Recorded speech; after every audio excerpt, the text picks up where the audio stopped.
Oh no! No! 106 is first! I wanted to be that guy. Oh no!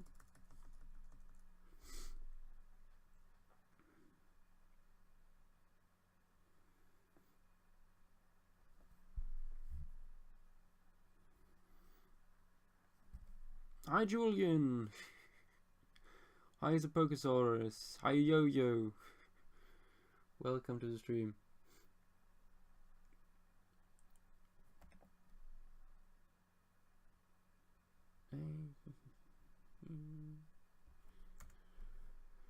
A little bit later today.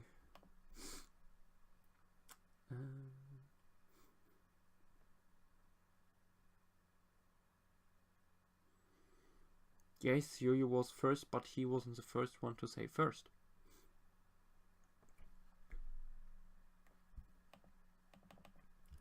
You know, because that's important.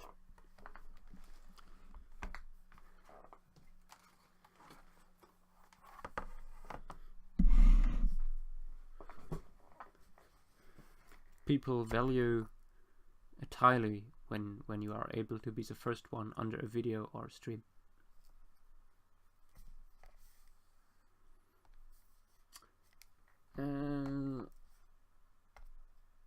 Into voices or stream I go. Okay.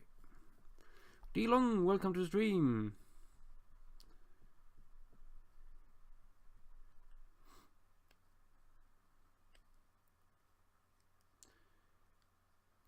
Can you suggest some late Pleistocene Siberian megafauna? That's very specific. Elasmoserium was up there, and woolly mammoth.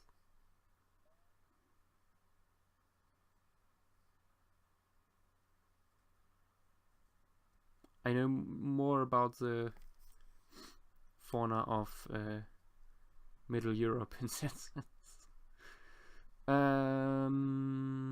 Jurassic AVM, welcome to stream. Noasaurus digging for mammals. That's a good idea, but we will start with something different because I actually wanted to work more on the current picture I have on my desk.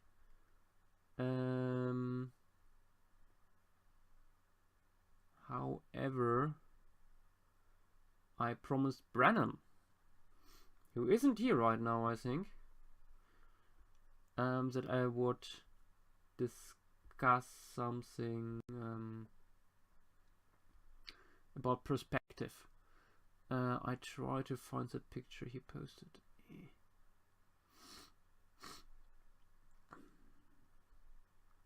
Where was it posted? Was it Baryonyx? No, not in here, definitely. Maybe in Whips. Maybe it was in Whips. But no, not in Whips. I don't think it's in finished stuff, no. Ah, here it should be. Yeah, okay. Okay.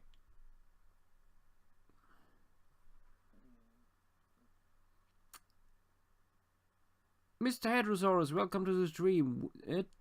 We have no topic for today. This is will be a very short stream, maybe just an hour or two. I don't know. So we will do random stuff. Yes, this sketch here by Brennan, and he tries to make the Baryonyx walk away from us. So with foreshortening this direction, and that doesn't work that well so far. It can be tricky, and I thought you know what? I will try to show you how it can be done. The seam is sleepy. Every oh well, when we go in that direction, every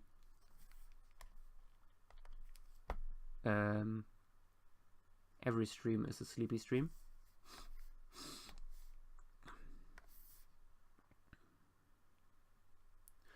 Animals in spooky atmospheric settings. We will see. We will see what comes up. So a good thing to do when you do these, I'm doing this without reference right now.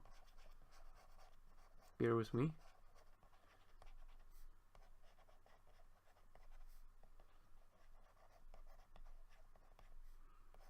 When you do these perspective pieces, when you do it in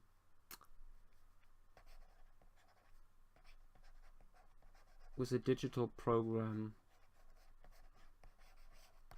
it can be useful to just sketch out the silhouette of the animal.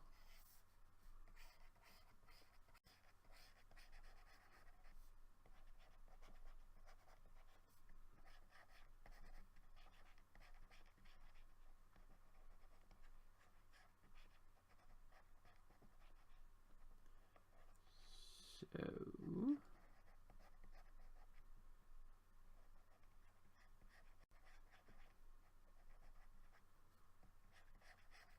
baryonyx. Without reference and still much more accurate than the Jurassic World one.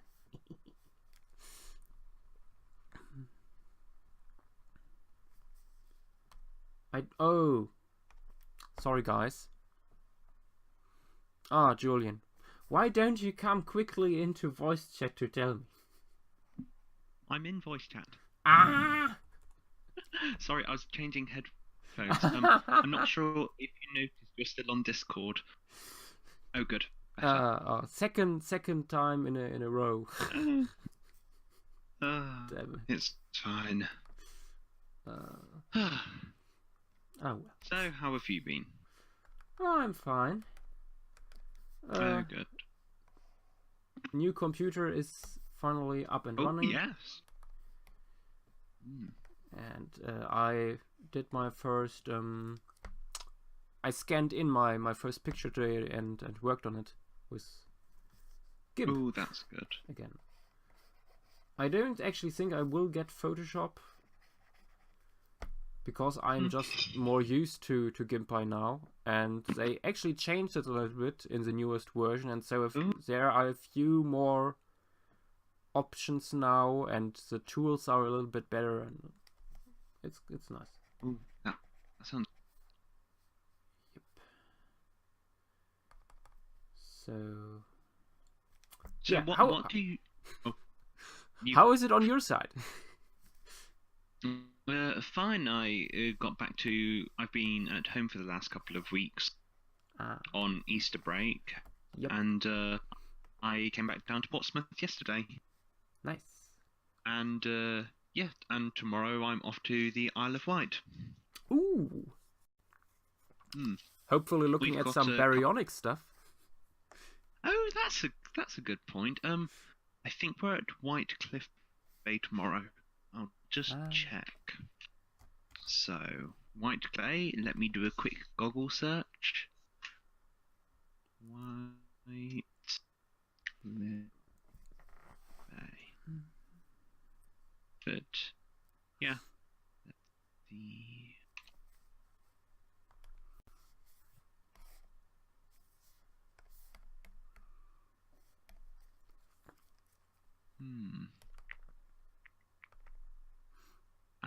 Geology.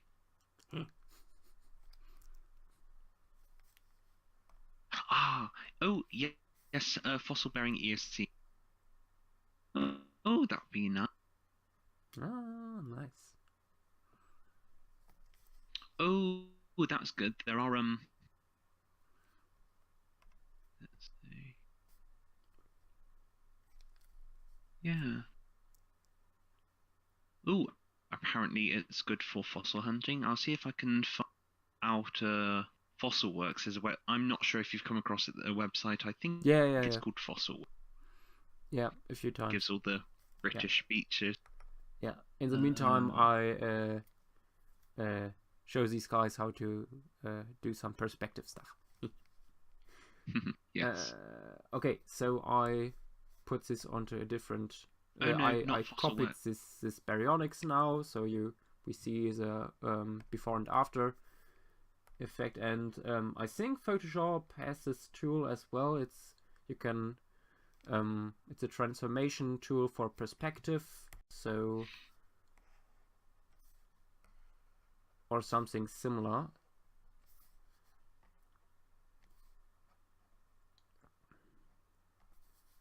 So, but of course this is just 2D now.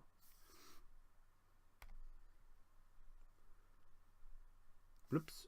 So now you see the difference that comes with this foreshortening.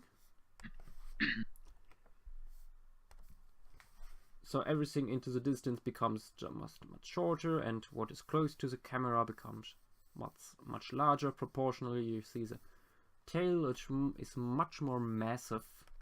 This is a good first step to if you don't know how to do it, if you can't imagine it in your mind, this is a good tool to help you. They're very useful. Indeed. Oh, I need to find that.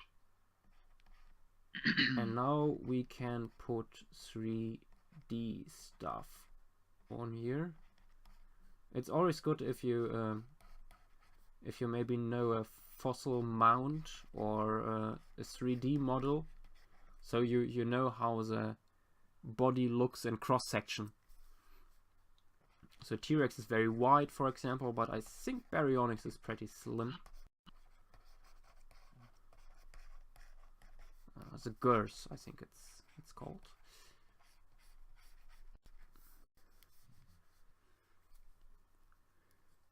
DeLong, yes, we could do a tutorial stream at some point. It's not a bad idea, actually. So, and we see the culls, for example, here more from the back, of course. And the back side of the metatarsals. And we only see one toe here, really. Totally here, the middle toe a little bit.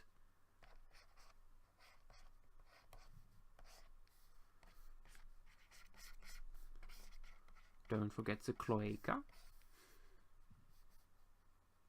Cloacas are important, people. Never forget that. Shit is happening.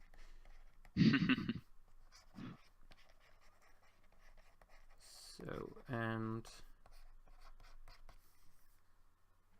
you see here the back of the jaws, for example.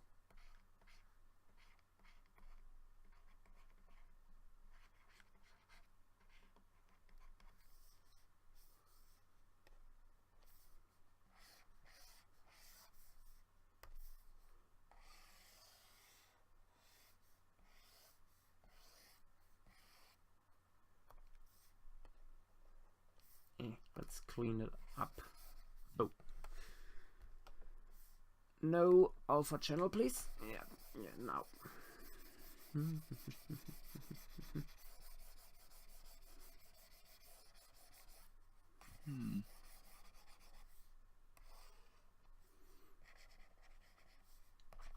One of the main problems I see with people trying this, they have still too much the original proportions of the animal in mind, as you see with Brennan's Baryonyx. It still has a very long neck and everything, which wouldn't be the case anymore from when you watch it from behind, thanks to foreshortening. A little bit of shading, so you get an idea for the volume.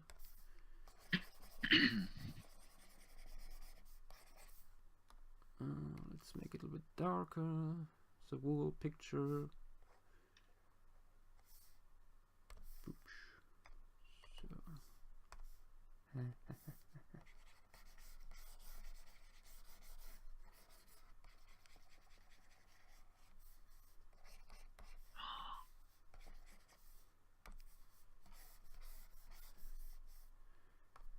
So I would usually advise people to learn what I showed here without these digital tools. It gives you just a much better feeling for what you are doing.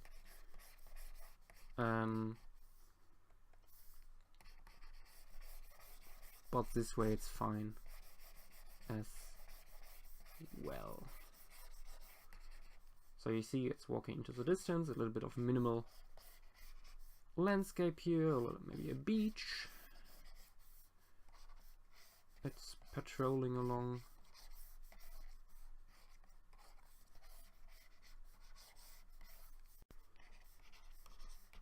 You can of course put some stuff here into the foregrounds that are larger than in the back to give even more sense of for the perspective.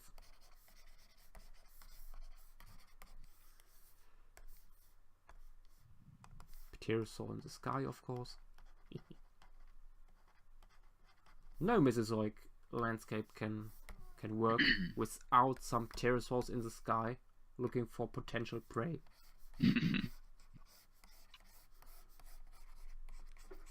And don't forget the plants. No, it's a beach after all. So. Well, But maybe a volcano in the distance. We need to do a volcano in the distance. Well, actually, that's something I always wonder, that volcanoes are always associated in pop culture with prehistoric environments, but within paleo art you don't really see that many volcanic landscapes, and yet animals still would have occasionally wandered into. Yeah, that's interesting. You see a lot of volcanoes when it comes to the wider, I call it the wider paleo art history. So everything outside of paleo art, but still depicting prehistoric animals. You paleo inspired artwork. Yeah, a lot of volcanoes are found there, but not that much in paleo art itself. And I think it's also a little bit of a shame, because there are very interesting scenarios you could have with volcanic landscapes, aside from eruptions, you know, for interesting geological formations thanks to volcanic activity, or large ash beds and everything.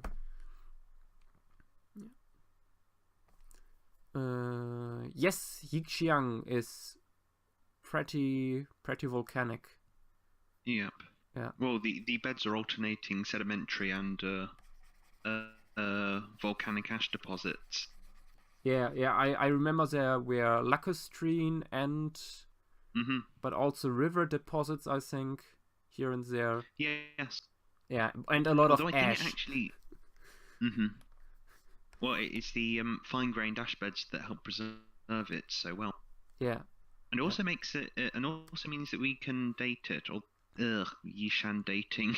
Oh yeah. I think it's been refined, been resolved better now, but initially there was a lot of problems with it. Yeah, I remember that back in Mark Norell's book that I read years ago. It was still very much disputed what exactly the age is. Hi Cass, welcome to the stream. No special topic for today. Let's save this. I hope Brennan isn't here, but hopefully he can watch it afterwards. Right.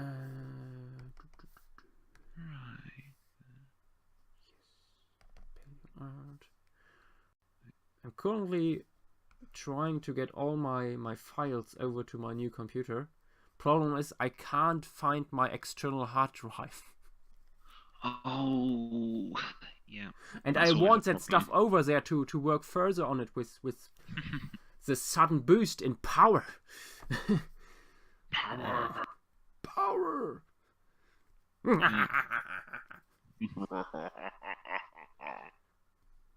Sorry. It's okay. We are here for that. Yes. Baryonyx perspective. So, ouch. I should probably pick that pin up before I step on it. Pyrogenic, why should it be a show off? Because it shows its ass? It's walking away from you. I think it just doesn't want anything to do with you.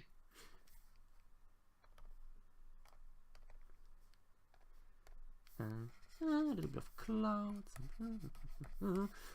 Well, I shouldn't start working on this further because otherwise it might escalate indeed. Guys, what would you like to see next? This was just to show people how to use these tools and what to make with them. Oh yeah, what was that bird I suggested yesterday? It was... Oh, I can't remember the name. I found it on my phone and then I lost the link to it.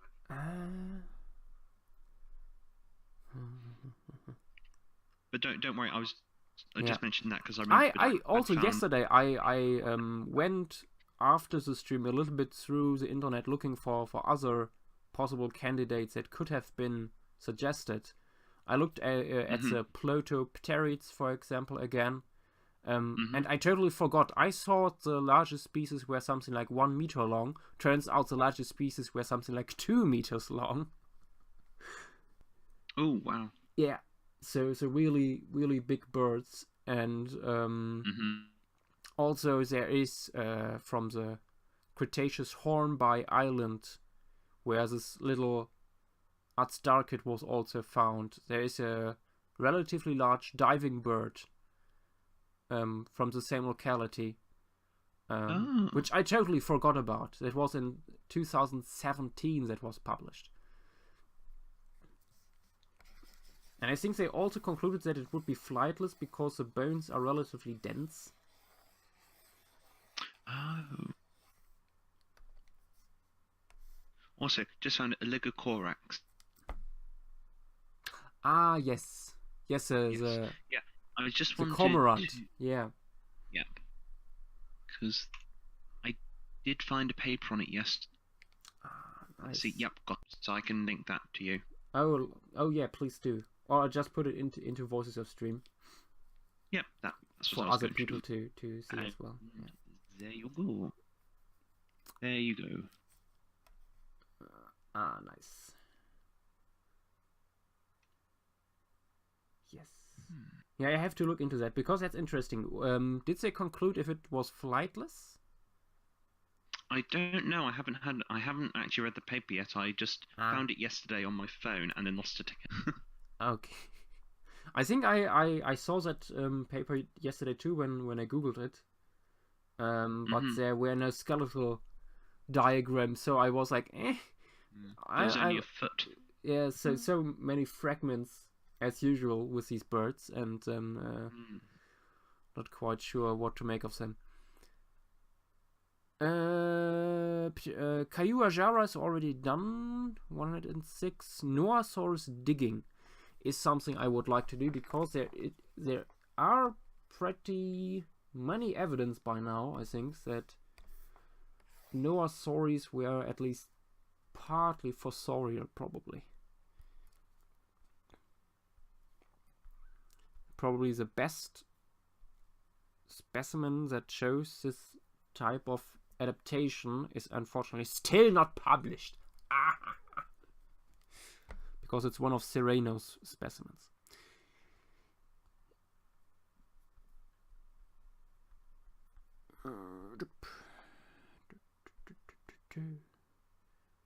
Noasauri is another group that definitely needs some more fossils, but also I think a revision overall in light of all the Masiakasaurus material that we have by now. Why do I even look at references? They are just scraps.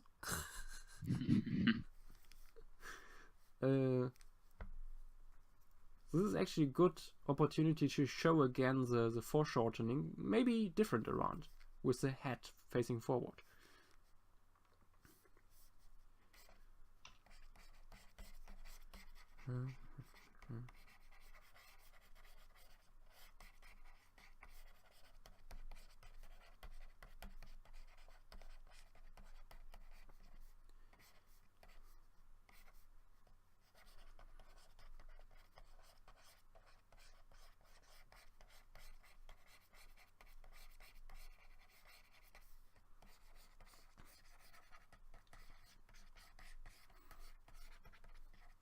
Oh yes, I know which one you mean now.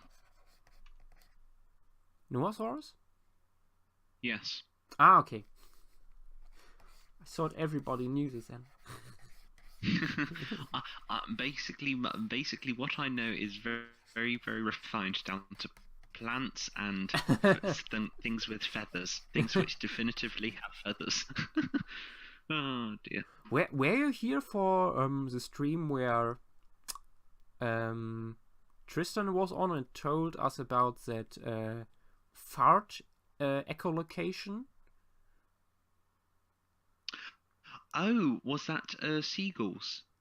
No, I think it wasn't seagulls.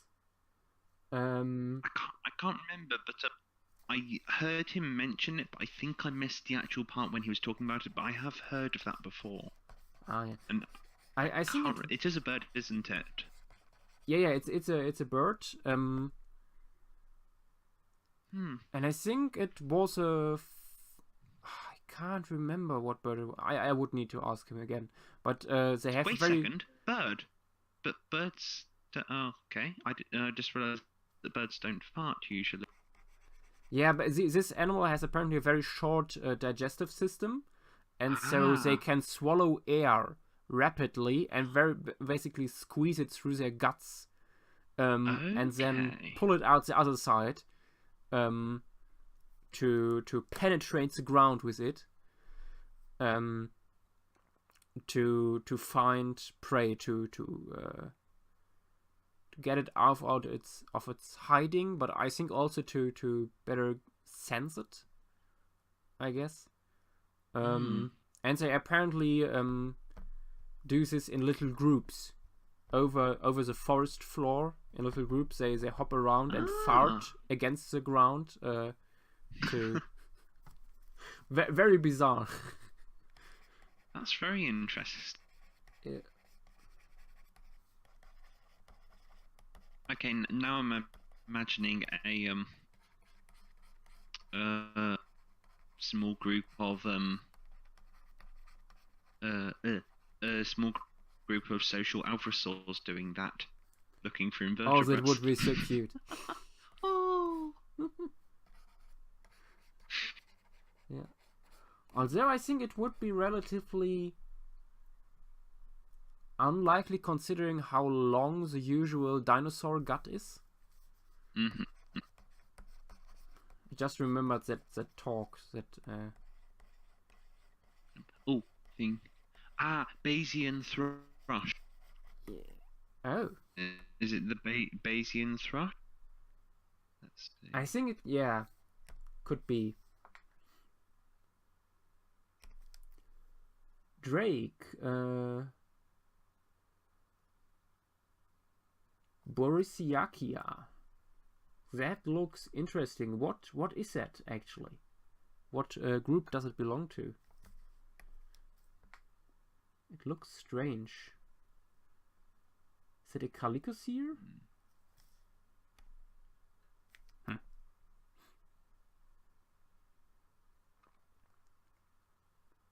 Ah, yeah, DeLong, I saw that video as well about the digging Noasaurid from Africa. And I want to see it published.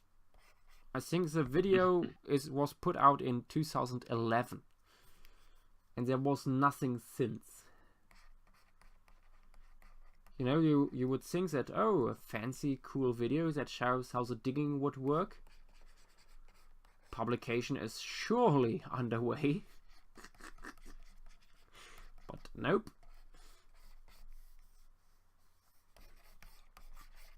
Nothing yet.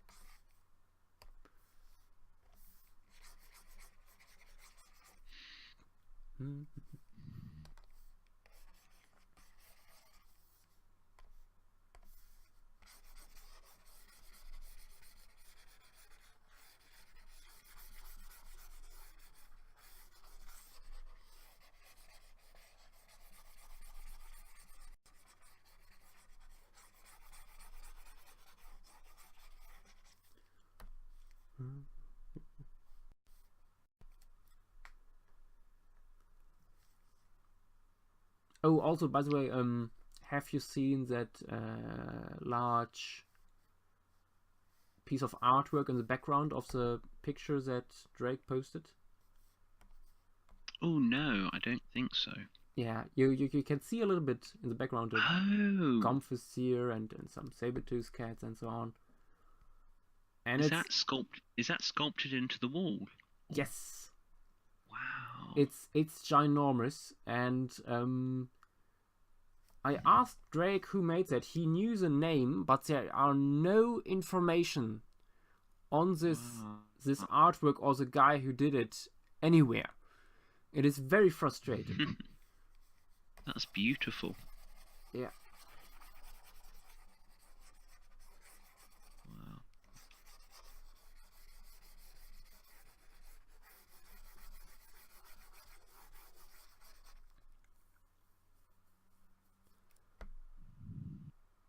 There's information on the pin side, but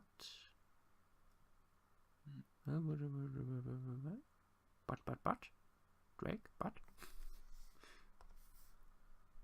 all information is the name. Ah.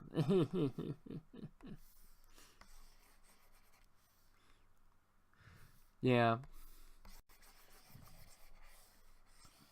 I thought about contacting the museum in Moscow because of that.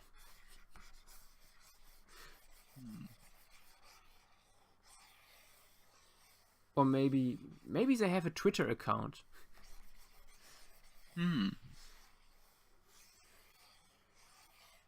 Contacting them this way could be also interesting.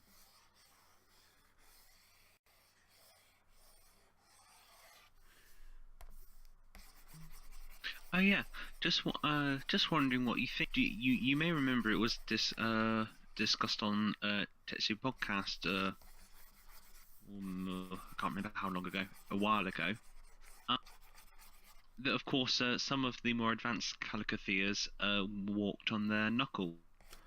Yeah. And how would that have occurred? Yeah, I remember that. And apparently nobody really looked into it yet. Mm-hmm.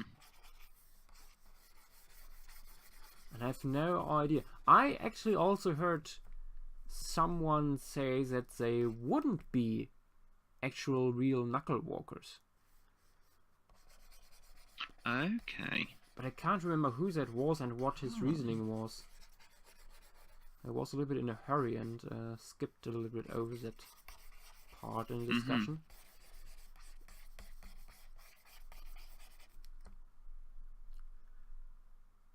Ah, okay, it is a Calicotherium.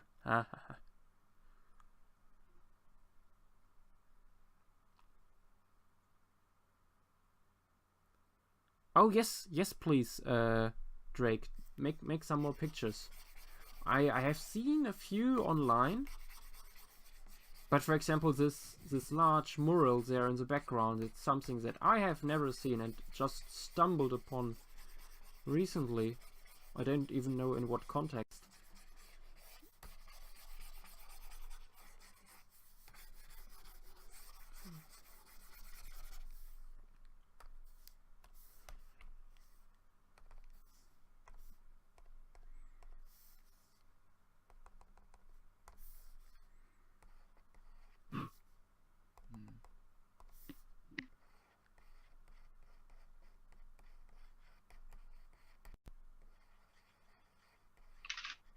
Let me grab a sketchbook.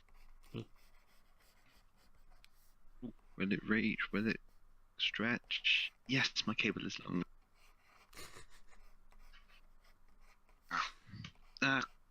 Just about long enough. Now all I need to do is find where my pencil case is appeared to. Oh, there it is.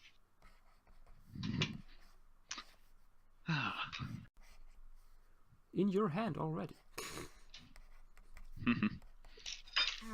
Right, here we go.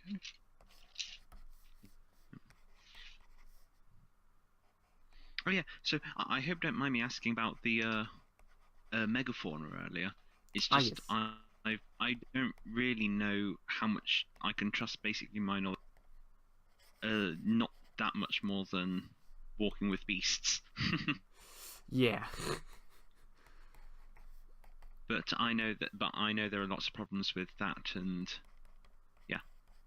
Yeah, although I think the Ice Age episode is pretty decent. Mhm. Well, you would have, of course, Elasmoserium there. But of course, Yeah, what we see in Walking with Beasts is an Middle European fauna they portray. Well, I'm just wondering because there's Elasmotherium, as you've mentioned, Mammuthus. Is it Mammuthus primigenia? I'm trying to remember the woolly mammoth. But then there's also Mammuthus the primigenius. Yeah. Then there's also the European bison, which I think were around during the Pleistocene of Siberia. And there's also that ancient horse. Yeah.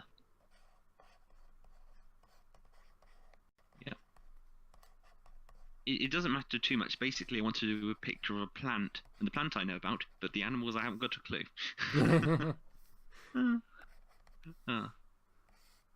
Yes. Oh, no, there should be some good megafauna up there. Also in terms of carnivores, of course, cave lions and stuff like that. Hyenas probably. Yeah, I think AD has shared quite a nice graphic of it actually in a question of all sorts.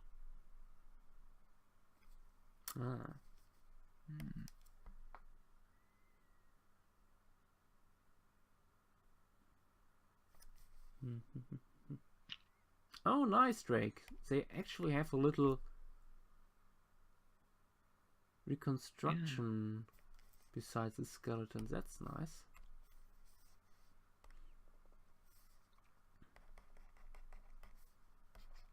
Ooh.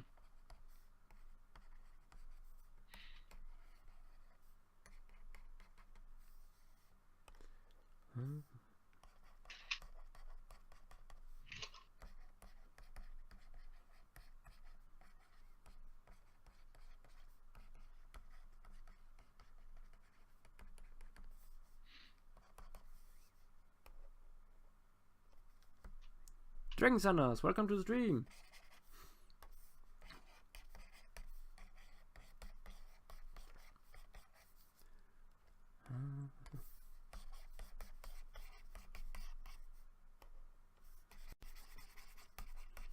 It looks so unnecessary angry right now.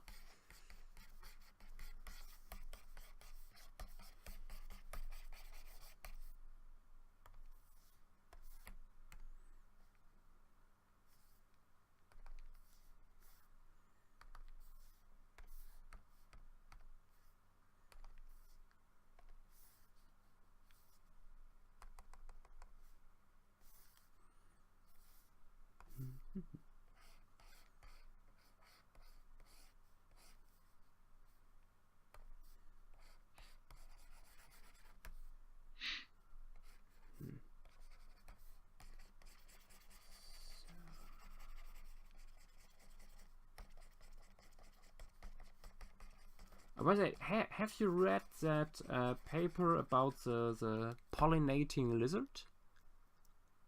Oh no, I've got that saved. I haven't read it yet. Yeah, damn it! But because I also got it saved, but I not really looked at it. I thought, maybe Julian had to look at it. So. No, I haven't really done that much paper reading recently. Too many interesting papers lately. I know. Oh, and that crab as well. Yes. That's one that sticks out in my mind recently. Is brilliant looking. Yeah. Pelagic and maybe nocturnal and Yeah. what else? Oh yeah, the new Caudipterid. Yep. I don't know that one.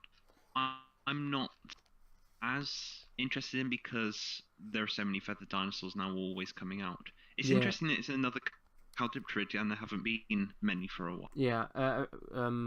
Andrea Cow recently posted something within the line. Oh, this is very, very interesting. See more. I will post about it soon. I think probably what is more interesting to the academics is the implications of the evolution of the hand, the Manus. Yeah, maybe. Also, something else I noticed, if you look at the fossil, there seems to be some indication of a banding pattern on the feathers of the wing, although that could just be preservational. But I'm wondering whether part of the band is to do with where the quills are actually within the soft tissue, the skin, but there's also a darker band on the not anterior distalmost tips, which are just preserved. Also, they seem to be coming from the radius, not the ulna, which is very. Oh. If you look at the fossil, the marks from the feathers actually go over or under. I can't get the image close enough to this. They seem to go over the ulna towards and to the radius, which is very odd. And that whether that's the soft tissue shifting, I can't see that being their natural position.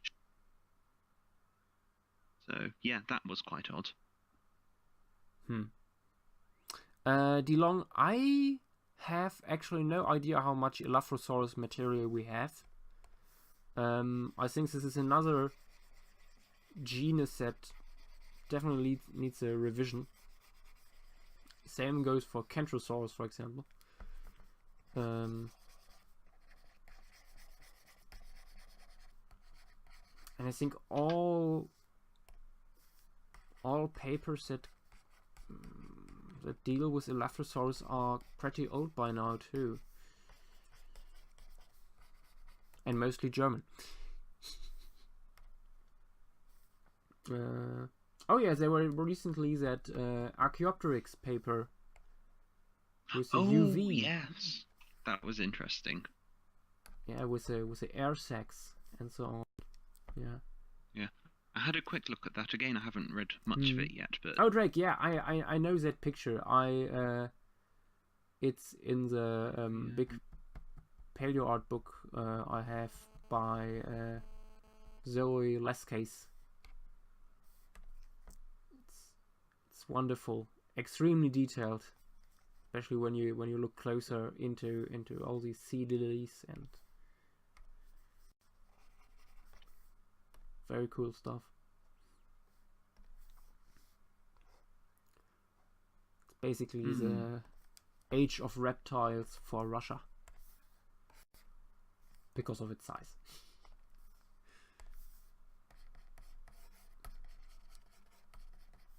Oh, let me share this.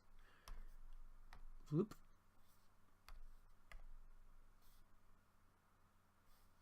Yeah, but I think more than 20 meters long or something.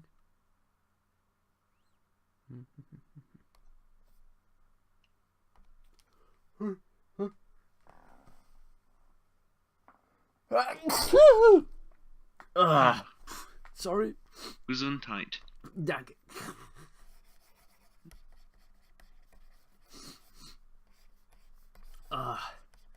Too much dust in the moment in my nose.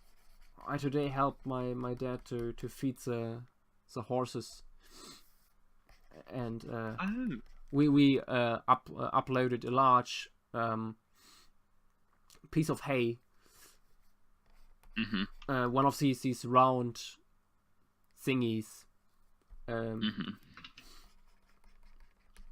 Probably something like 200 kilogram also Oh, wow. in weight, and it was really, really dusty. Oh, that wouldn't have been good for me because I get hay fever. I got to Oh. when I was small.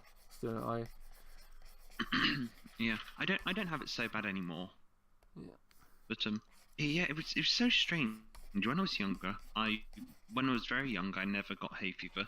Then all of a sudden, one year I had it really, and then since then I've got hay fever, and it got worse for about 3 years, progressive, and then since then it's just got gradually less worse. Yeah. I remember back in kindergarten, we had to sleep over. It was the first sleepover I ever had. And we in the evening we were walking alongside a farm where recently they cut the grass, and we played in the grass, the freshly cut, and oh, my eyes began to swell and itch, and even hours later still. Thankfully, my dad had the same thing as a child, and he still had some medication from that time, and so he quickly came over, but it was only mildly effective. Yeah.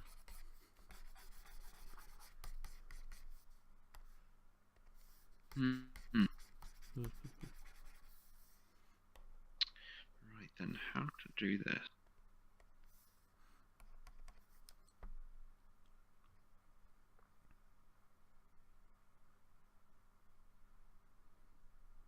Dilong, well, I don't have horses. My sister has. My oldest sister. 2 Iceland horses. Oh.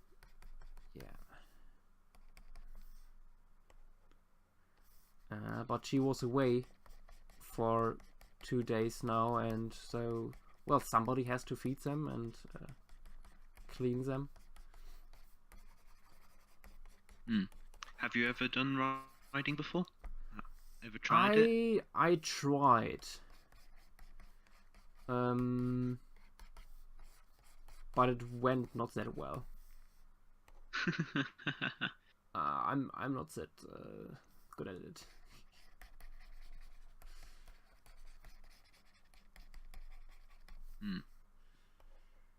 I never really had the horse under my control.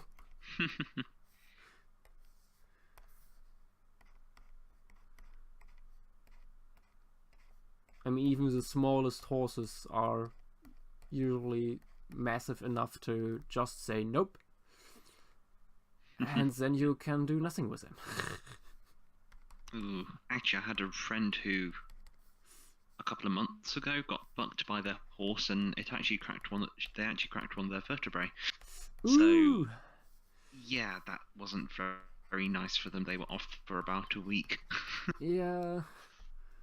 Ow. Yeah, a large one stepped on my foot. Oh no. Yeah, fortunately I had 6 shows that day because it was cold. And a few days later it didn't hurt anymore, but that's very lucky. Yeah. Hey, I once had a car drive over my foot. Oh, I had that as well. But for some reason it was totally fine. I don't know why, but I felt nearly nothing. Yeah, I was it was standing next to a friend's car years ago. How long ago? Let's just say a long time ago.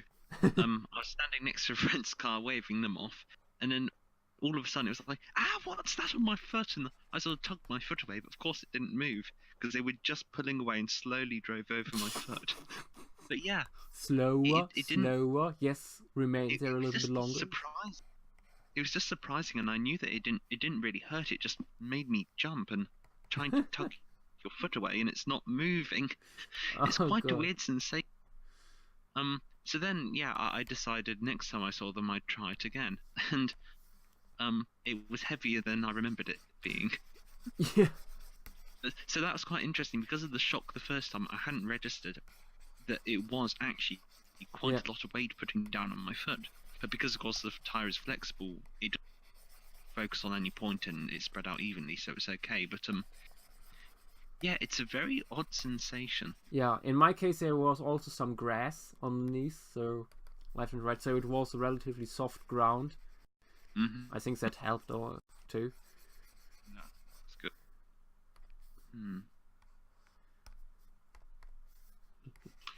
Right then. Once we were on vacations in the mountains, and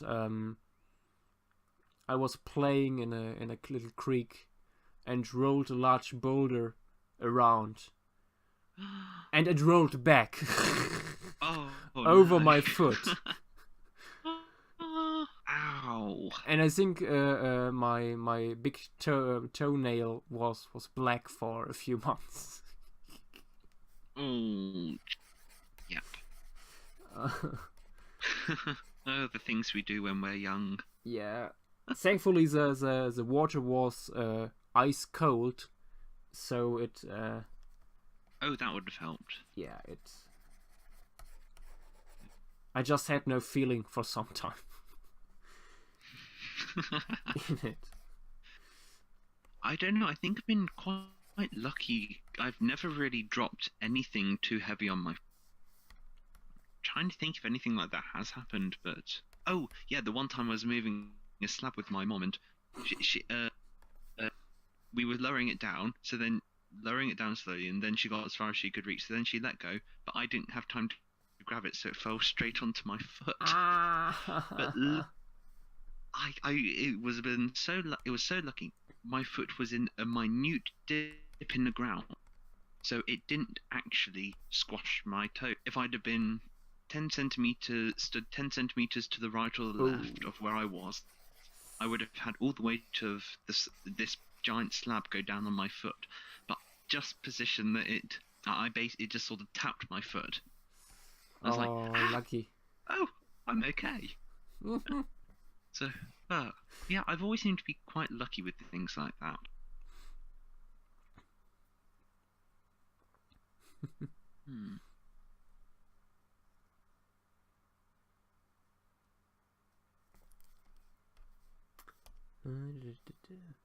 Ooh, more artwork. The Drake sent. I really wish more museums would put together catalogs of their paleo art. That would be. Yeah. I think where was it? I think the Smithsonian had these very large mammal murals from an artist. Oh god, what was his name again? Matterson or something like that. Beautifully painted. I think they took them down now. I don't know if they can preserve them, but they want something new there. And I read that they want to reproduce them and make a book out of them. Oh, that would be nice. That would be fantastic. I have this for The Age of Reptiles of Rudolf Zallinger.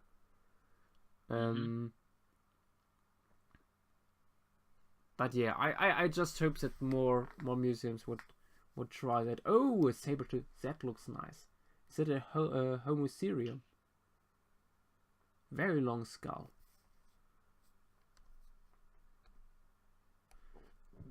Okay, guys, let me know what color you would like to see on this Noasaurus. Machairodus. Ah, close enough. Weren't they sister taxa? Can't remember. I think you would like pink with purple polka dots. Oh, definitely. It screams for purple. Yes.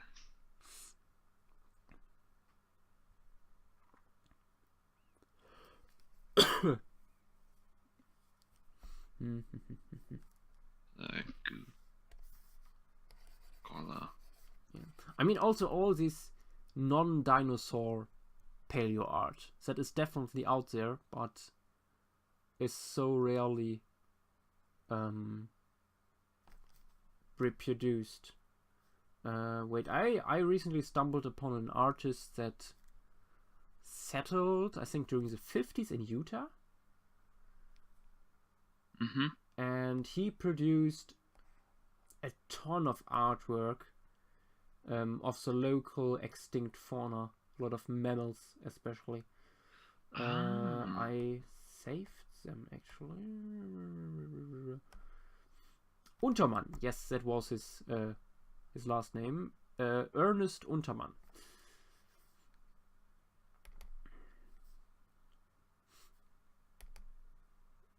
I think it was a German immigrant or something. Wait, let me share this. Oh, I think I found him. Yeah, and it on first sight it looks kind of naive. Mm-hmm. What he does or did, but it's also very, very lively often, and very, very nice colors. Yeah. Oh, just one picture here, which I think is of. It looks like a very wind-blown estuary with autumn trees in the background. That's lovely. Yeah. I think that's him, at least. That's what Google Images say.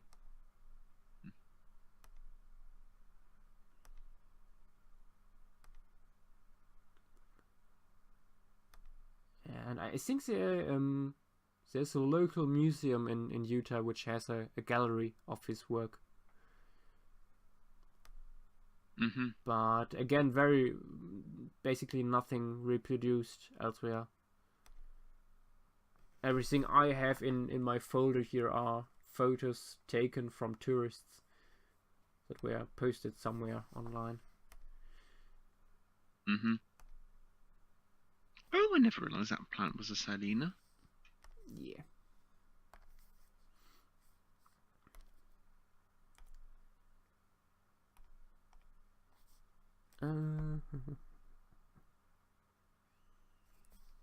Okay, I just give the animal some coloration. Maybe we actually will go for purple. Oh, that's for the nice. face. I was thinking, make for a more serious coloration. No one suggested any. I was thinking something like a black face with white spots on it, or white markings. And then a reddish brown body with bits of. No, you will get your purple now. Yes, purple. At least for the face. With purple background. Yeah.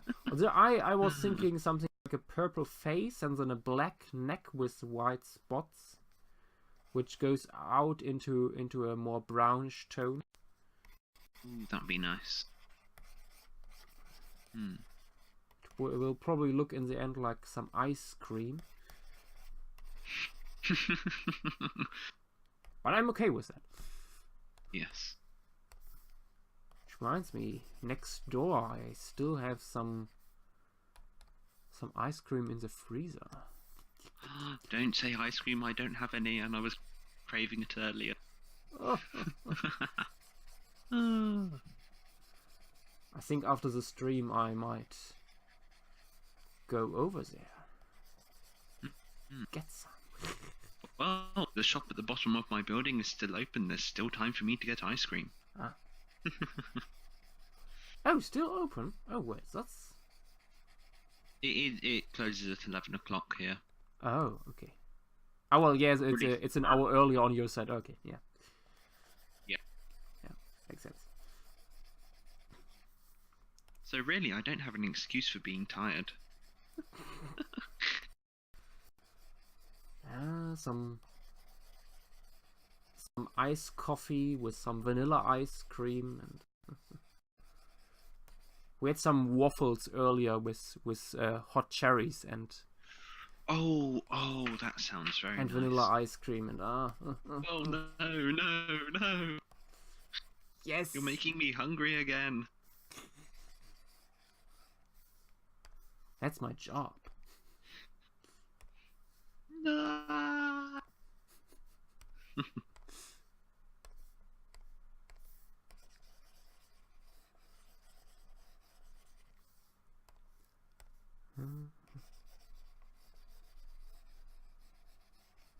Okay, a little bit darker still.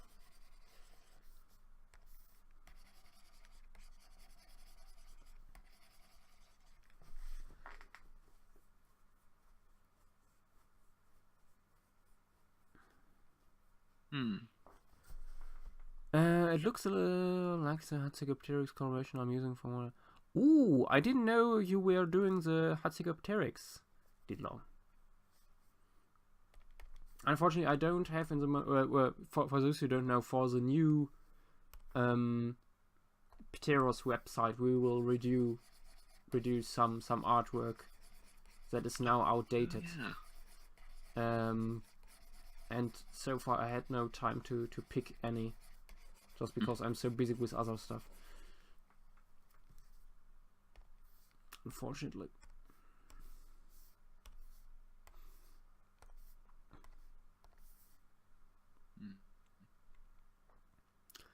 Purple red face with lots of wrinkles. You know, that sounds a lot like my Mongol giant.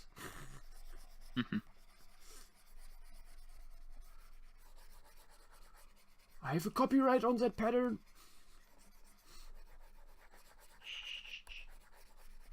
What? The copyright on the position it's in? Yes, that as well. It's copyright all over the place.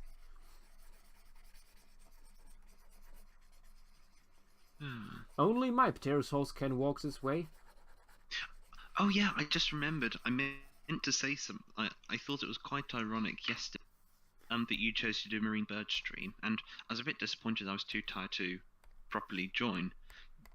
Yeah, yesterday afternoon I was actually watching a cormorant hunt. So that was quite. It was quite interesting to watch because you could see it diving down and it would keep catching fish and coming up with it, and it was very nice to see. Nice.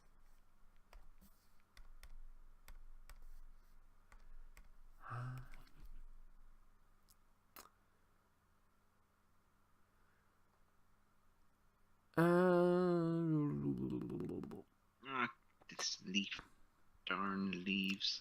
DeLong, well, we know next to nothing about the Mongol giant. Otherwise, we would give it. Someone would give it a genus name. I think, what was it? Some neck, some vertebrae fragments. I think maybe a limb bone. Not a lot, unfortunately.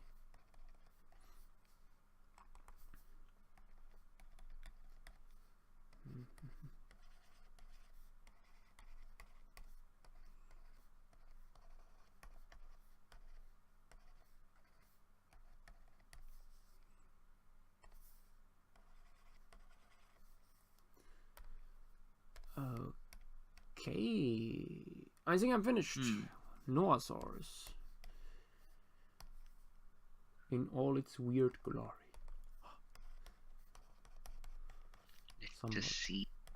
Somewhat dirt. Oh, actually, that reminds me of a ladybird a little bit. Yeah, a little. Just the coloration.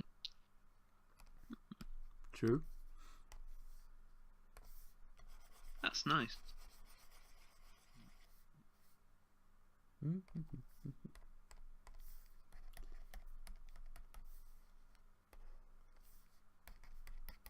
Or maybe some roots sticking out of the top here. Be nice. But the roots of what plants in particular? And yes, it's very important that we add more plants, always more plants, in any form. Yeah. Actually, that's something that I want to. When I actually start writing the book a bit more, I would like to do a quick section on fruit. Oh, that would be nice. Yeah. The only problem is that a lot of time the roots aren't actually found associated with the.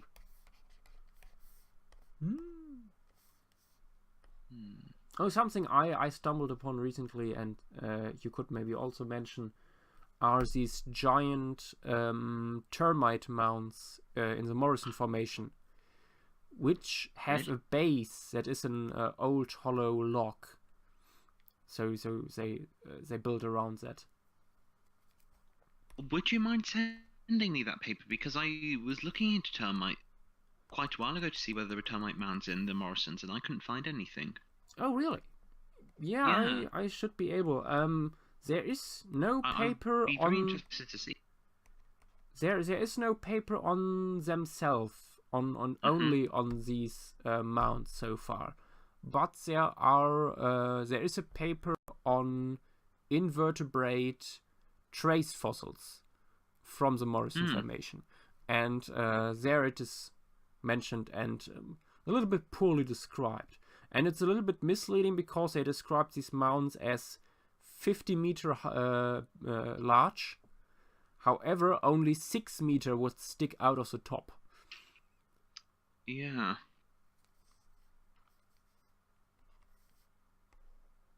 Which I only learned because I found an article that talks about that paper elsewhere. I would be very interested to read that. Yeah. Also interesting because they propose that because these they go so deep, that this is evidence for how deep groundwater was present in the Morrison Formation. Yeah.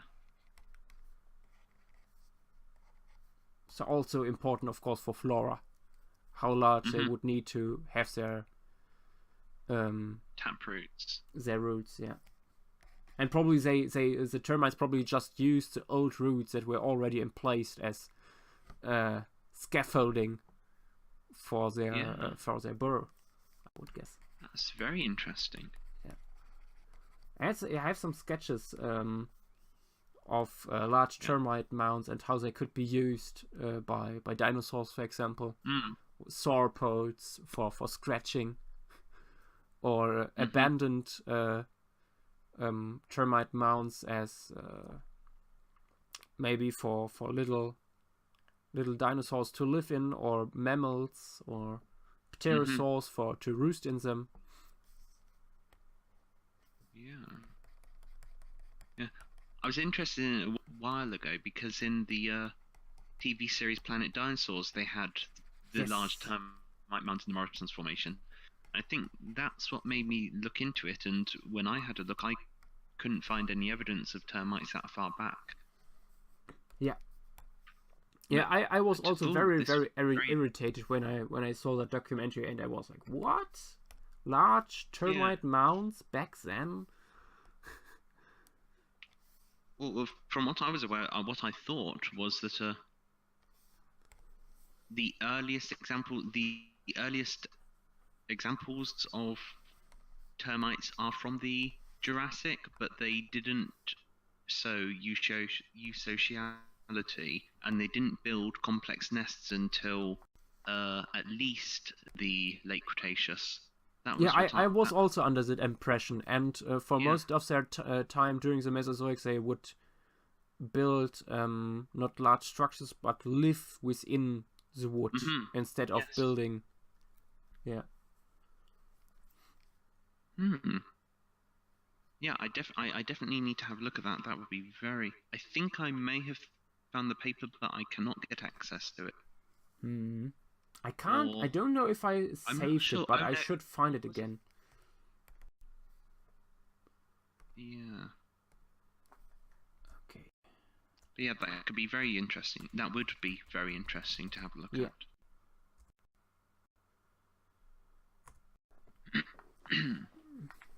Oh, and have you seen that paper that I think I tagged you on that one about the stratigraphy and environment? Oh yes. Of the Kolinda Dromois locality.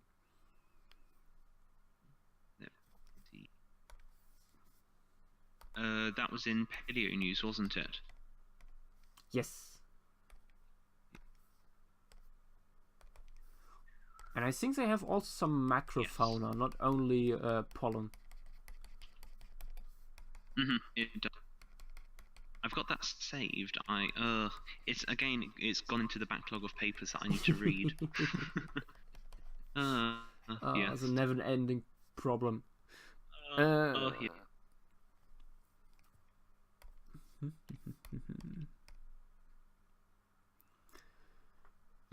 My reading list at the moment. Well, I'm not going to get to read all of it really before new stuff comes out. Because I just find it difficult because I'm a very slow reader to begin with. So normally it takes me.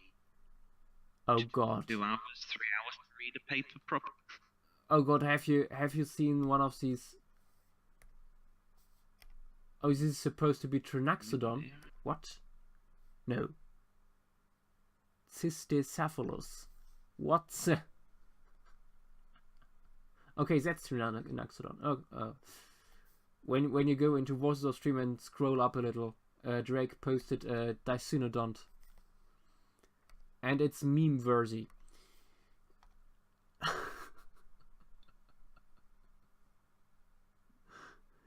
It kind of looks like one of Dougal Dixon's posthumans.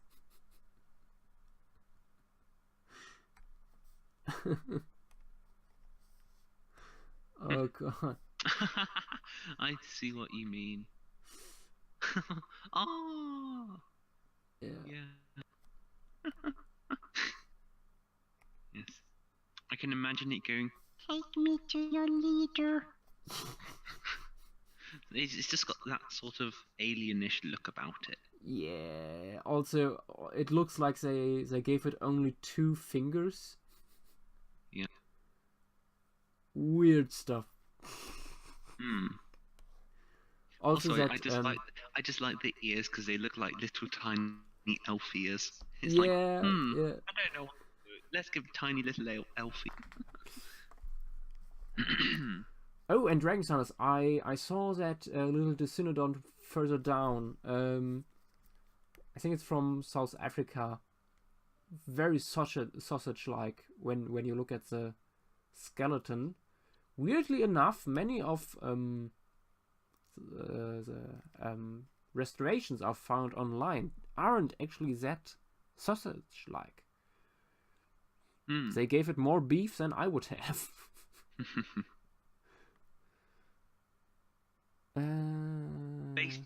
All right then. Who is breeding Preostrodactyl?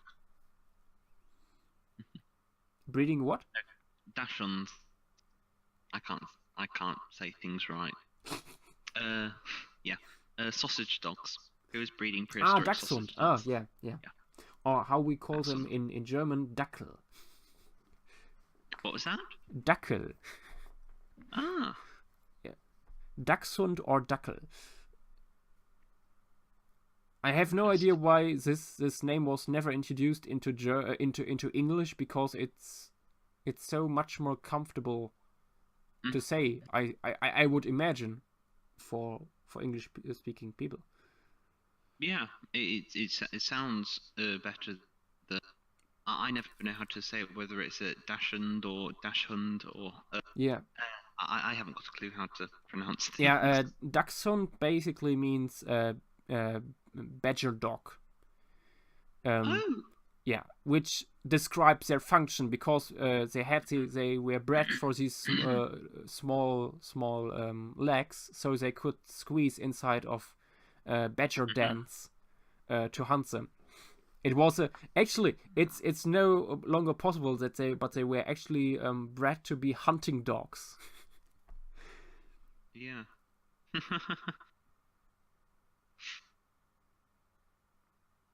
Borisiakia.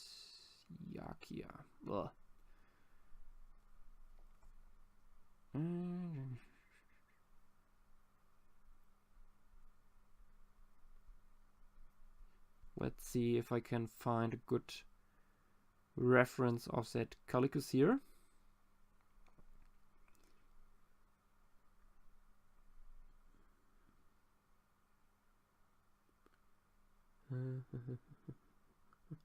Ooh, Prehistorica are working on a Picaya diagram. Good, good.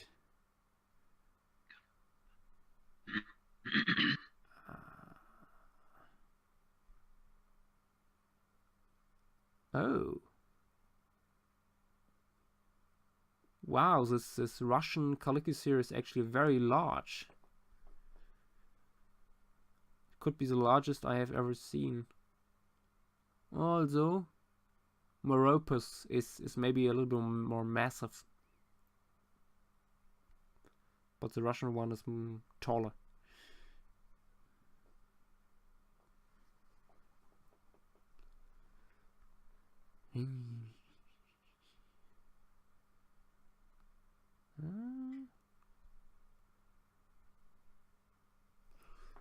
Okay, let's try this.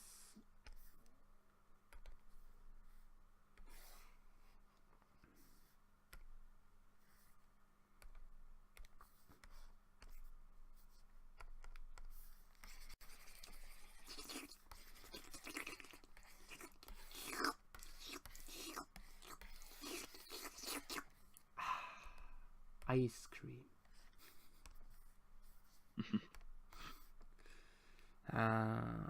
How could we depict it?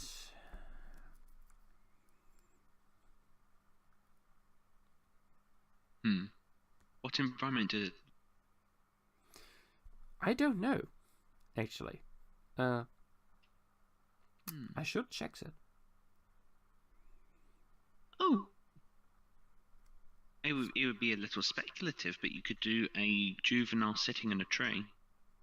Maybe the one that was just playing and climbed up.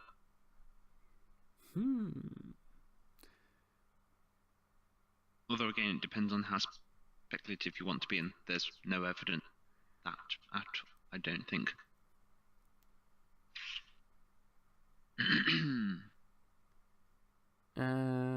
Okay. So on the Wikipedia page, it's suggested to be a bipedal browser. I think that is not the best way to say it. Only because it was sometimes sitting on its ass and using its arms to draw branches down. I wouldn't call it a bipedal browser. There is nothing on it. Oh wait, no.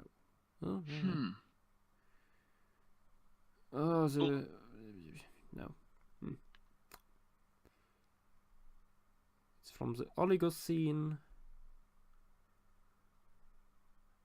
Well, so no large grasslands, for sure.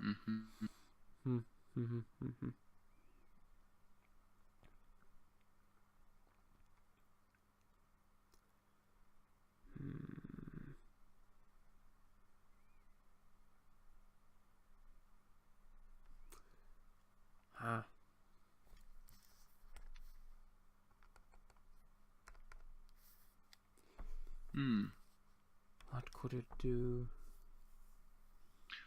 I don't know. It looks quite horse-like. Yeah. Oh, we could maybe swimming. What did you say? maybe swimming. Have you ever seen a swimming Calico seal? Oh, don't believe I have. Yeah. Was there an aquatic Calicothea? I don't think so, but I guess they were able to swim, so. Mm-hmm.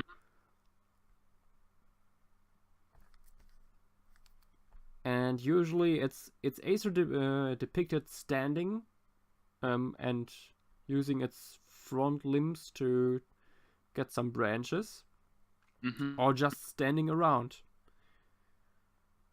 So it will be definitely more creative than anything else we see online in the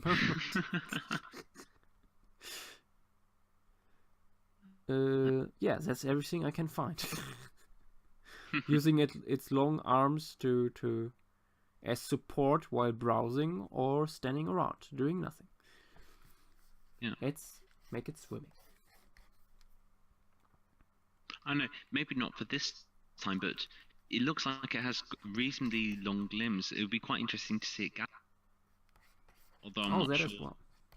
Although I'm not really sure looking at it again with the word. How large is it? Let's see.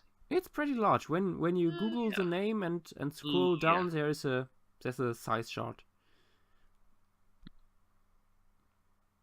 I think it is the tallest Calico seal.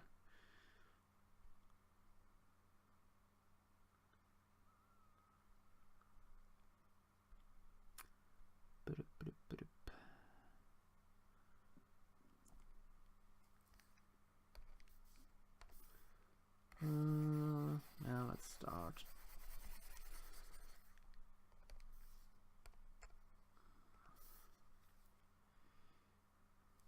Again, maybe slightly from above. Oh no.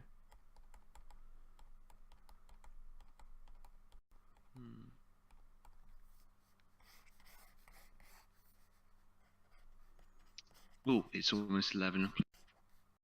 Actually, I think I'll leave now. I need an early night. Okay. So yeah, I've got an early start. No. Well, yeah, I might be able to. Depending, I might be able to make some of the streams next week. Nice. And until then, good night. Yeah. Sleep well. Have some rest. Bye-bye. Bye.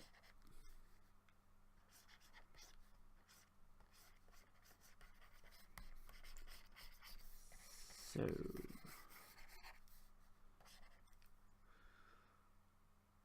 let's see. I would like to have a close-up of the skull.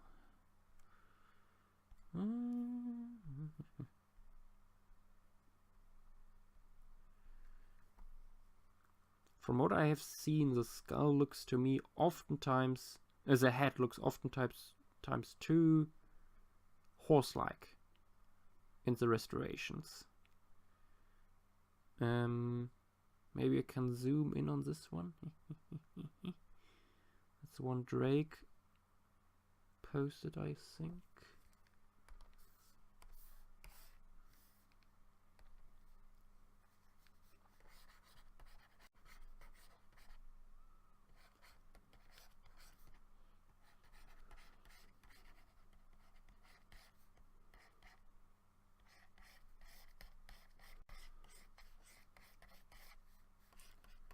Roughly like that.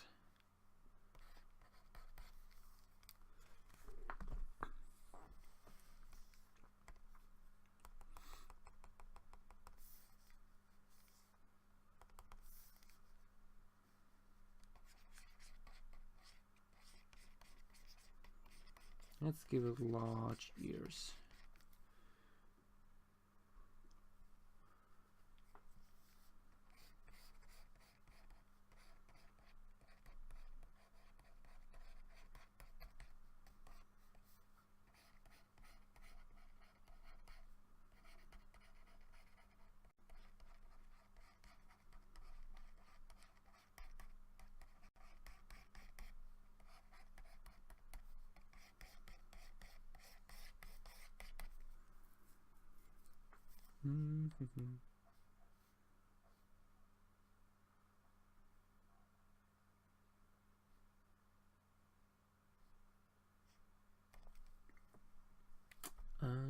Let's have a look.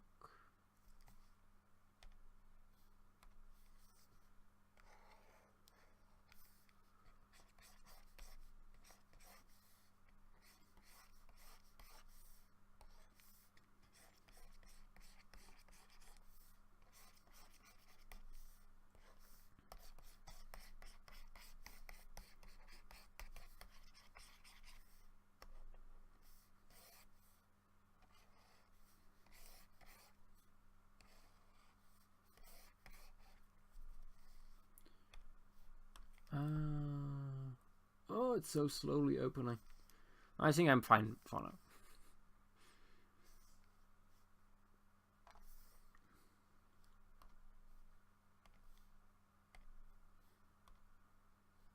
Nope.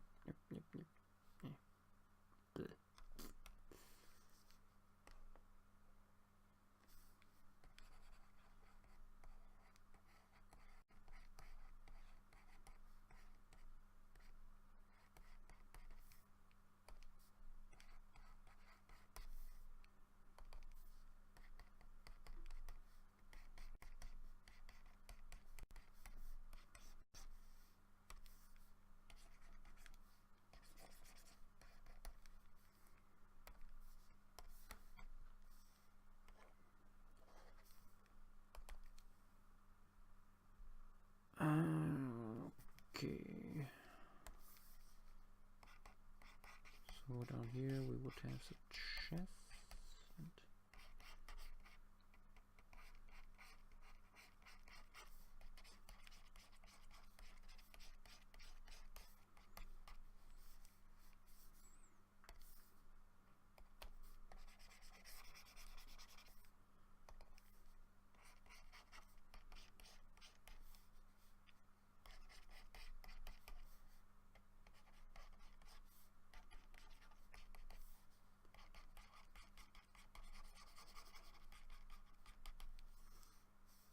And here in the background, I think we could place a steep shoreline with another specimen just coming into the water. Back here.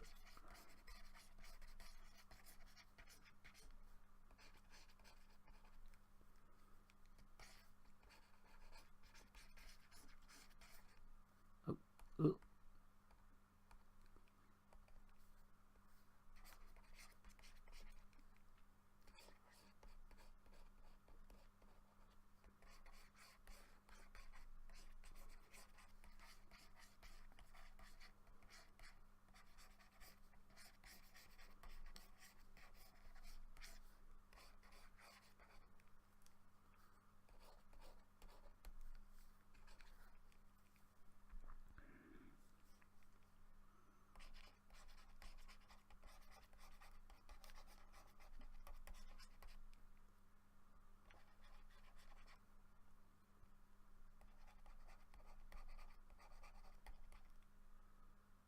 I think they had 3 toes, if I remember correctly.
Let's put some finer details in.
Let's look down here, the shore. It's a muddy shore a little.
Okay.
Some caustics already here.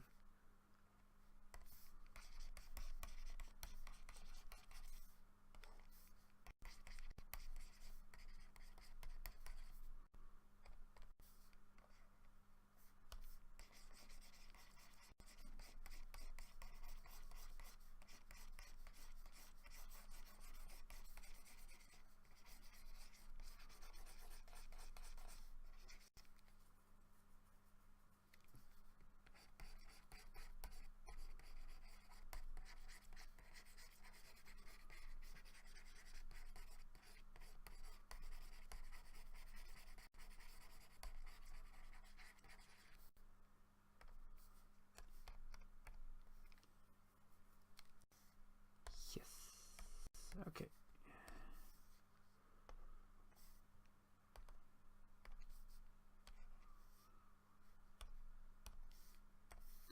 Thanks, 106.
A bit more light here and there, and we are done with shading. So guys, please go ahead and let me know what pattern, coloration, etc. you would like to see on this animal.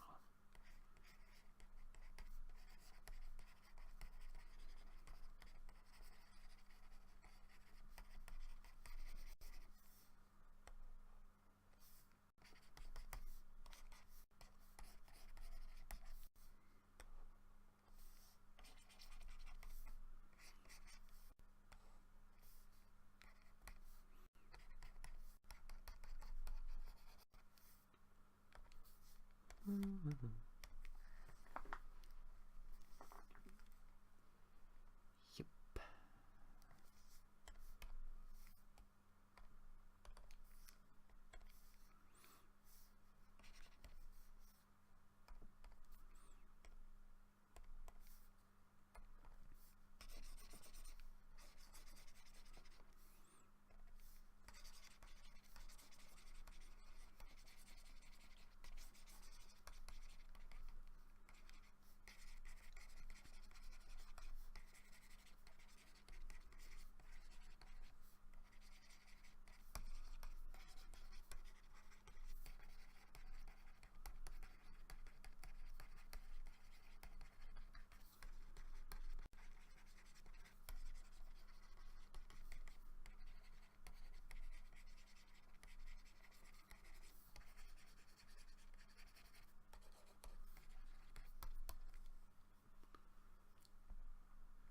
Similar to guanacos. Something color shading with stripes of some sort and dark, lighter feet, like socks. Oh, we don't really see the feet. Although here we see one foot in the back. That's true. Ah, that could work.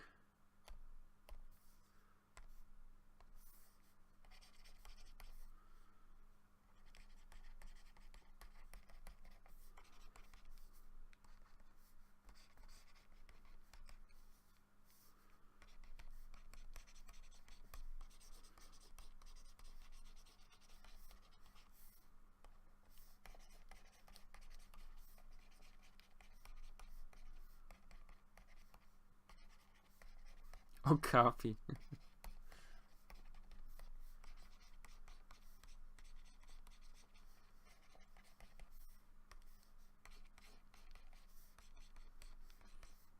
once saw a sauropod with okapi coloration.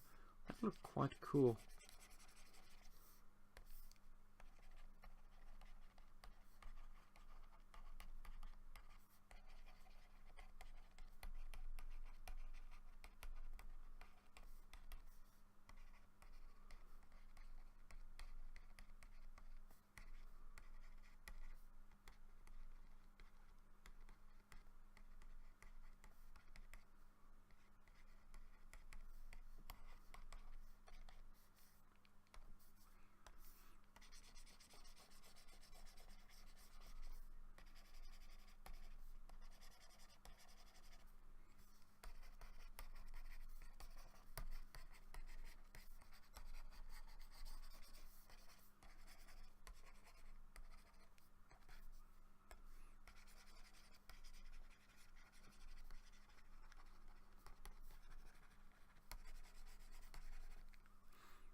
Bajadasaurus? No, it was no Bajadasaurus. It was much earlier, years ago, that I saw that.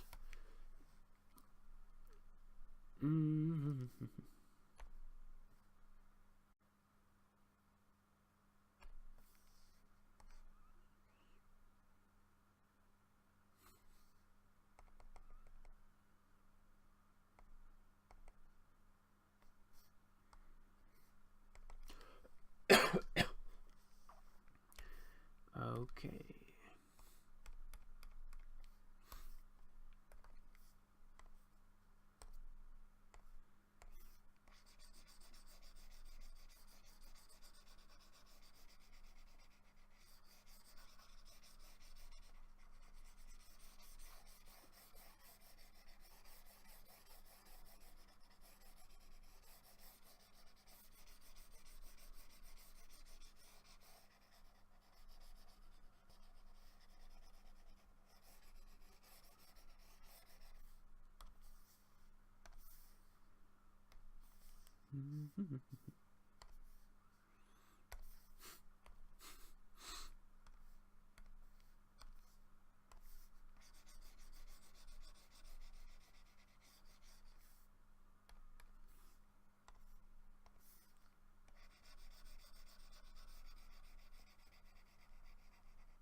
Okay.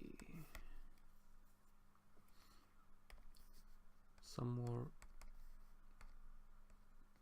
yellowish greenish stuff for the water here.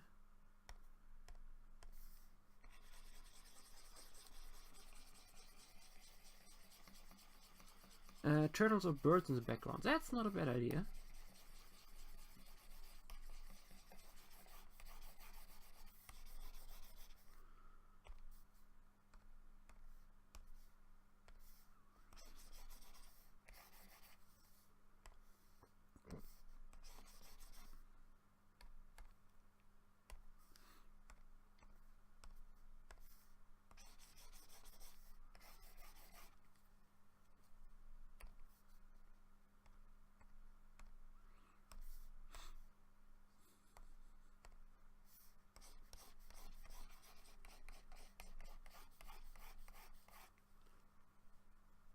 Maybe swimming lizard? No, I think turtles are quite good. Okay. Some... Oh yeah, some... So the vegetation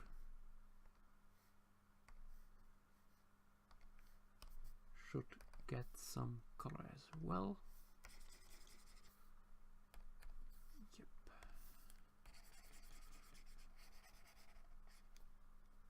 Oh.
Echosaurus, welcome to stream.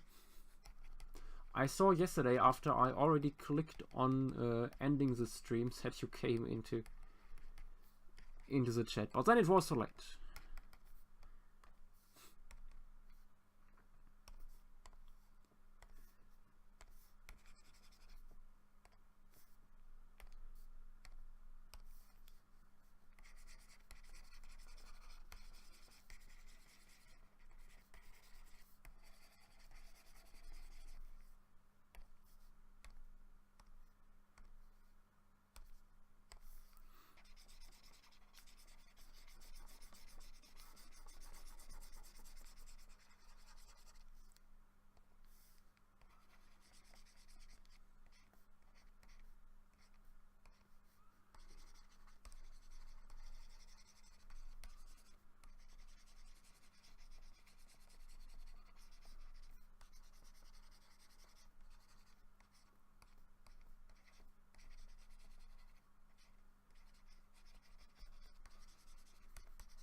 Okay.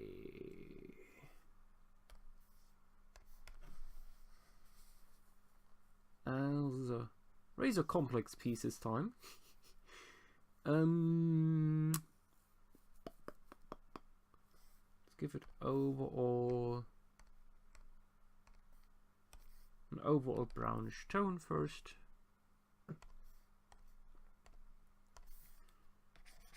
And then we see what we do with it. Probably some counter shading. Counter shading always works.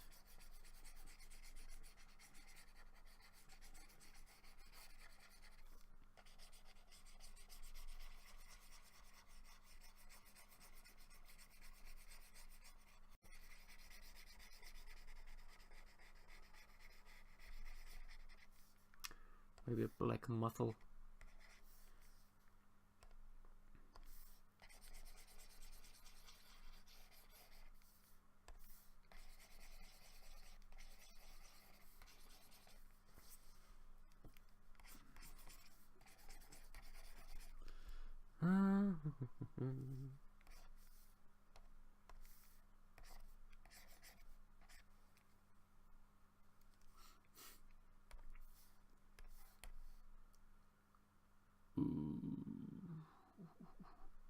So far we did just one other picture, and this will also be the last picture of the stream, what I'm just doing here.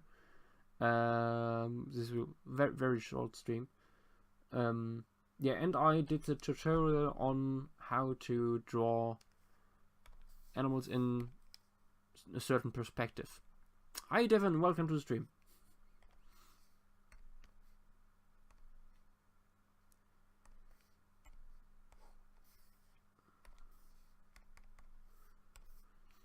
Yeah, because I have to work on some stuff upstairs still.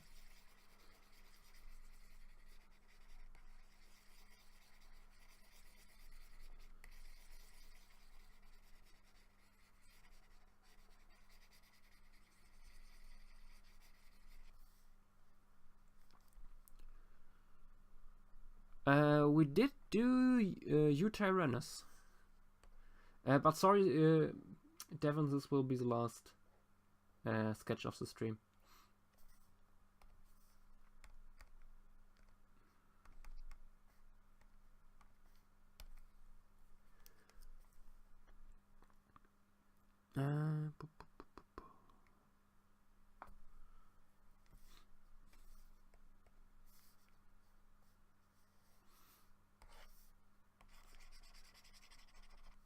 I think here's shoulder stripe would be nice.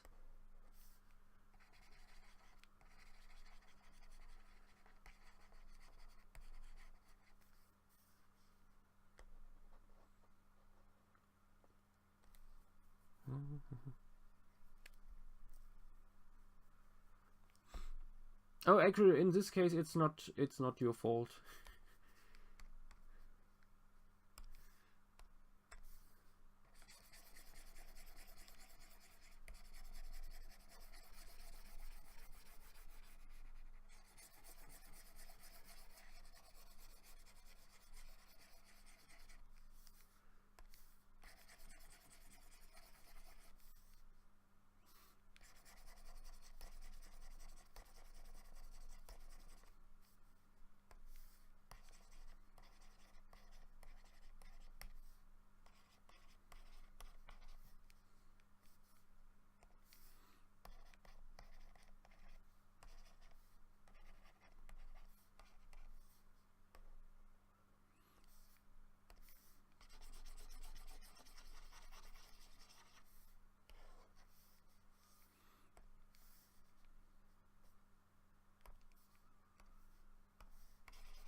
Okay.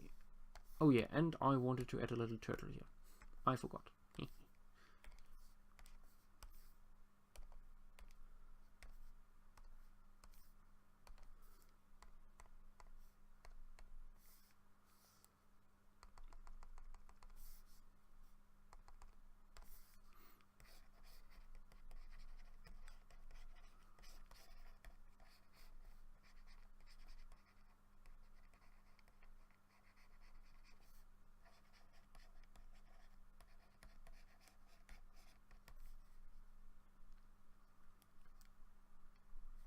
Thank you, Drake. I'm quite happy as well. And I totally forgot I wanted to add some sea lilies probably as well. We'll do this as a last act before we end the stream.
Okay, little turtle, edit. And now some sea lilies here.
And some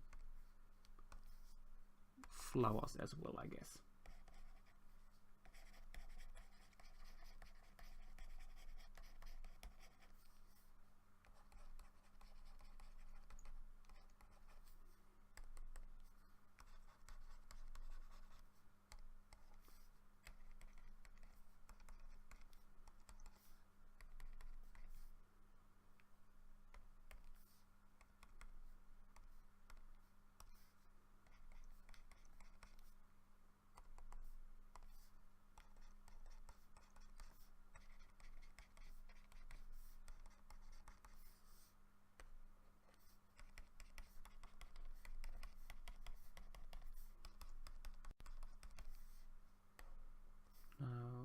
Oh, yeah.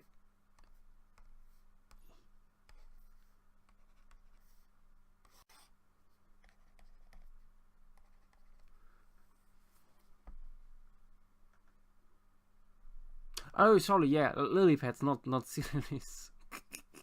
Yes, my bad.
the stems.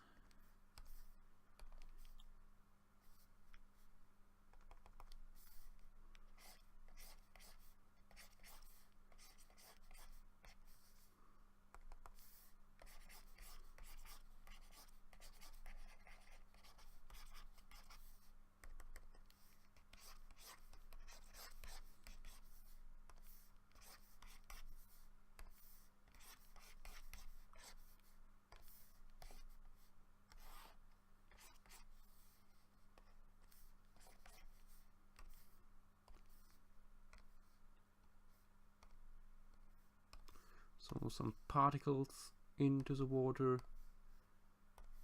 and we are done.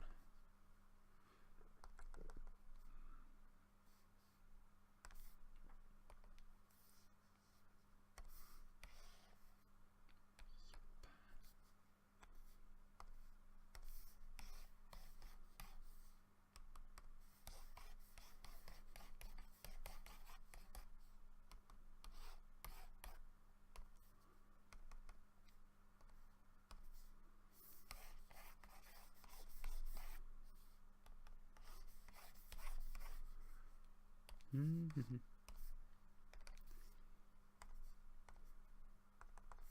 Oh yeah, and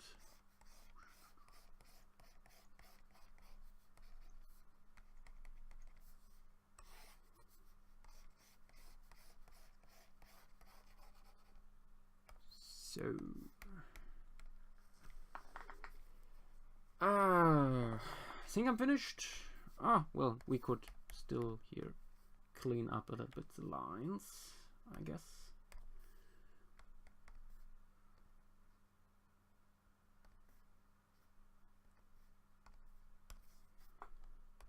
And the color too, a little. Oh, no. What's that?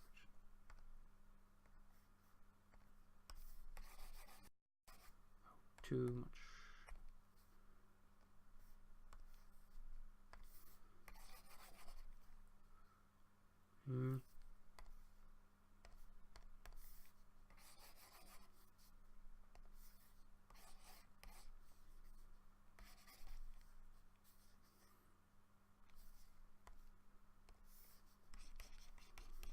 Oh, forgot the caustics, of course. Yeah.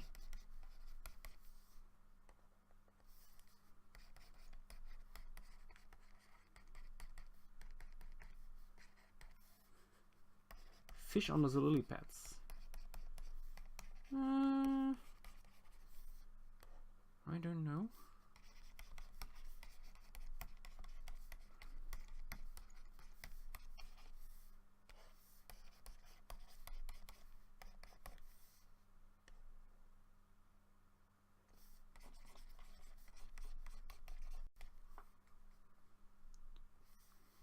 Wet hair. But it's not in the water yet. Don't think that would be fitting.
Better. Much better. I actually... Oh, let's add some caustics here at the belly as well.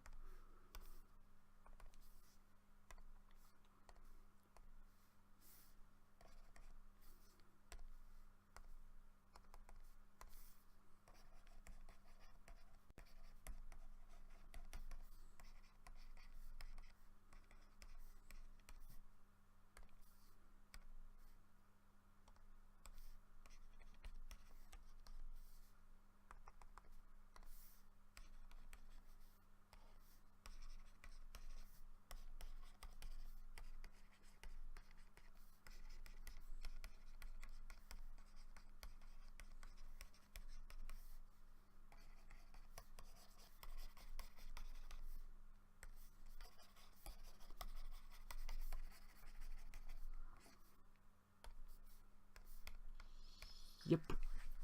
Okay, I think I'm done. Finally. Oh, wait. Or not. Let's make this pad here a little darker.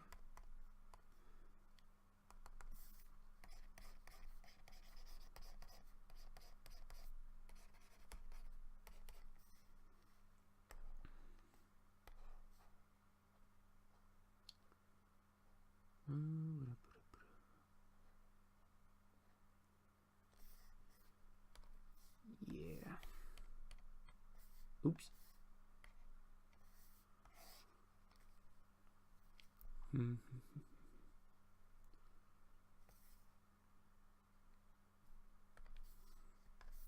Maybe some...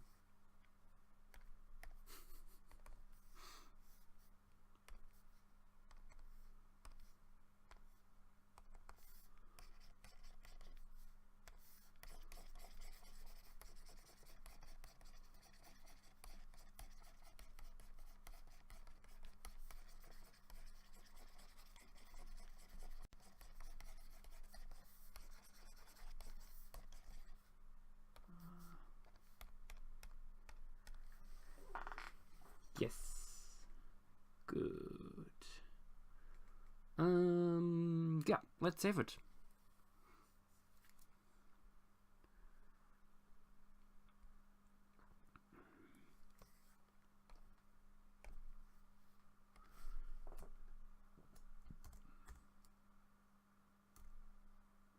Boris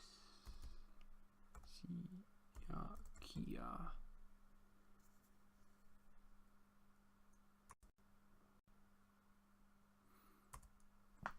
Okay.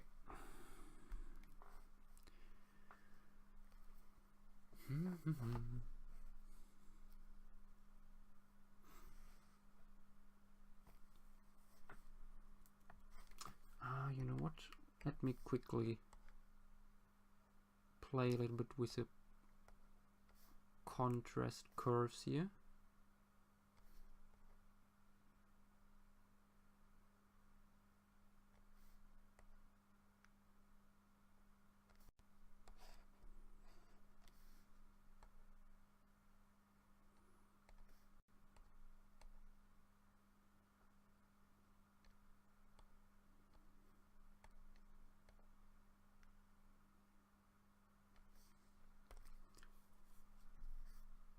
Okay.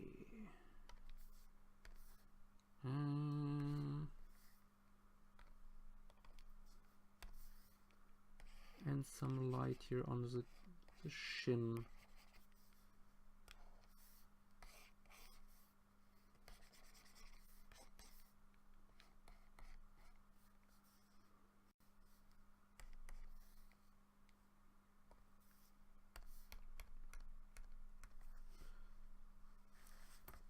Yep.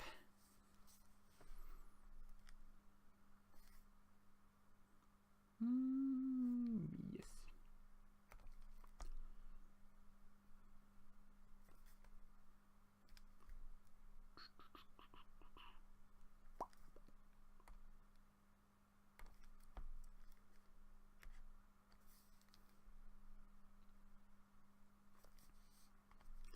Let's go over what we did tonight, which isn't much. first you see here baryonyx on the beach, and I try to bring across how you can get this perspective effect. This was specifically for Brennan, who's working on a baryonyx in this position, and he had some problems. So there is that. Then Noasaurus. Good night, Drake. How fitting. Yeah, Noasaurus in a den of a mammal, having dug into it. And last but not least, this Calicosir going for a swim. Yep. Oh, hi, Brennan. Last minute. Yeah, after the stream, just watch the first few minutes again, and you see a little bit more in detail what I did here. Yes. Thank you guys for being here, and see you next week. Good night. Bye bye.